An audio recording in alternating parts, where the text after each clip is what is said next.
General relativity. Gravity isn't a force. One day in 1908, Albert Einstein was sitting in his patent office in Bern, Switzerland. Staring out the window, he watched a man on a ladder washing the windows of a building across the street. And then Einstein had one of those thoughts that only Einstein could have. He imagined, what if that man fell? Most of us would picture something horrible, the poor guy hitting the ground, getting hurt. But Einstein thought about it completely differently. He put himself in the falling man's position, not when he hits the ground, but while he's falling. And that's when Einstein had an insight that would change physics forever. If you're falling, Einstein realized, you don't feel gravity. Think about it. When you're standing on the ground, you feel your weight pushing down on your feet. But if you jump off a diving board, during those moments of free fall before you hit the water, you feel weightless. Your stomach does that funny flip. You're not being pulled down anymore. You're simply moving through space. Einstein realized something profound. Falling in Earth's gravity feels exactly the same as floating in empty space with no gravity at all. In that moment, gravity and acceleration became the same thing in his mind. This was his key to understanding gravity, not as a force, but as something completely different. Let me show you what Einstein figured out. Imagine you're in a room with no windows. There's a bathroom scale on the floor. You step on it, and it reads 80 kilograms, your normal weight. You look around, everything feels normal. Gravity is pulling you down. The scale is pushing back up. Standard physics. Just like Isaac Newton explained 300 years ago. Now imagine you're in the exact same room, but this time you're in outer space. There's no gravity out here. You're floating, weightless. Step on the scale now, and it reads 0. Makes sense, but here's where it gets interesting. What if your room is actually on a rocket ship, and that rocket suddenly starts accelerating upward at exactly 8 meters per second, the same rate that gravity accelerates objects on Earth? You step on the scale. What does it read? 80 kilograms, exactly the same as on Earth. The floor is pushing up on your feet with the same force. You feel the same pressure. If you drop something, it falls to the floor at exactly the same rate as it would on Earth. Everything inside that room feels identical to being on Earth with gravity. Einstein asked himself, if you were inside that windowless room, is there any experiment you could do to tell whether you're on Earth with gravity or in space being accelerated by a rocket, according to what he called the equivalence principle? The answer is no. Gravity and acceleration are equivalent. They're two ways of describing the same thing. But then Einstein thought deeper. He imagined taking a flashlight in that accelerating room and shining it from one wall to the opposite wall. As the light travels across the room is accelerating upward, getting faster and faster. By the time the light reaches the other wall, the floor has rushed upward. The light beam would appear to curve downward.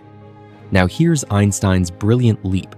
If acceleration makes light bend, and acceleration is equivalent to gravity, then gravity must also bend light. But wait, light always takes the shortest path between 2 points. That's a fundamental law of physics. So how can light be bending? Then Einstein realized maybe light is taking the shortest path, maybe in the presence of gravity. The shortest path isn't a straight line. Maybe gravity curves space itself. Think about the surface of Earth. If you want to fly from New York to Tokyo, you don't go in a straight line. You follow a curved path, what pilots call a great circle route. Why? Because Earth's surface is curved. The shortest distance between 2 points on a curved surface is itself a curve. Einstein proposed massive objects don't pull on other objects with a force called gravity. Instead, massive objects curve the space around them, and other objects simply follow the shortest paths through that curved space. Planets orbit stars, not because they're being pulled by a mysterious force, but because they're following straight lines through curved space. When space itself is curved, straight lines become curves. This was completely revolutionary. For 200 years, Isaac Newton's explanation worked perfectly. Gravity is a force that pulls objects together. Newton's equations could predict planetary motion, explain tides, calculate everything. But Newton himself admitted he had no idea how this force actually worked. How does the sun reach across 93 million miles of empty space to pull on Earth? Einstein's answer: it doesn't. The sun curves the space around it, and Earth follows that curvature. Space tells objects how to move. Objects tell space how to curve. That's general relativity in one sentence. But Einstein went even further. It's not just space that curves, it's space-time. Remember from our special relativity video, space and time are woven together into a single fabric. When mass curves space, it must also curve time. Near massive objects, time literally runs slower. We actually see this with GPS satellites. They orbit about 20,000 kilometers above Earth, where they experience weaker gravity than we do. Because of this weaker gravity, time runs faster up there, about 45 microseconds faster per day. If engineers didn't account for this using Einstein's equations, GPS would fail. Every time you check Google Maps, you're proving general relativity is correct. Scientists have measured this with atomic clocks at different heights. A clock on a mountaintop runs faster than a clock at sea level. The higher you go, the weaker the gravity. The faster time flows. If you live on a high floor of a building, you're aging slightly faster than someone on the ground floor. The difference is tiny nanoseconds, but it's real. Now imagine an object so massive, compressed into such a small space, that it curves space-time almost infinitely. Near this object, time slows dramatically. Get close enough, and time nearly stops. Fall past a certain point, and you can never escape. Not because something is pulling you, but because space-time has curved so severely that all paths lead inward. This is a black hole.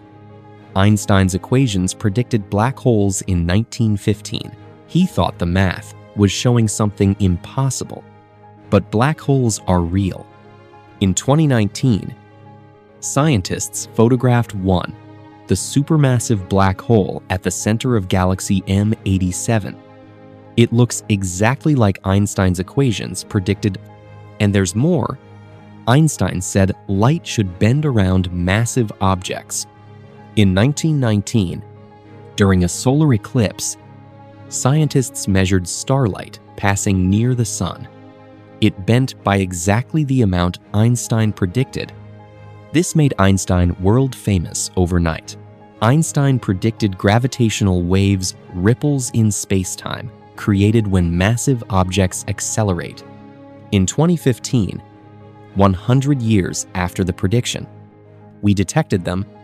Two black holes colliding over 1 billion light-years away sent waves through space that stretched and squeezed Earth by less than the width of a proton, and we measured it. His equations even showed the universe must be expanding or contracting. Edwin Hubble later proved it's expanding, leading to the Big Bang theory that the universe had a beginning and has been growing ever since.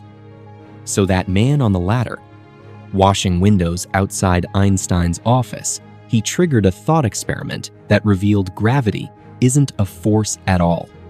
It's the geometry of spacetime. You're not being pulled down into your chair right now. You're trying to move straight through curved spacetime, and the chair is pushing up to stop you. Every GPS device, every spacecraft navigation system, every observation of distant galaxies, they all use Einstein's curved spacetime. The theory has been tested thousands of times, and every test confirms Einstein was right. It's not just beautiful mathematics. It's how the universe actually works.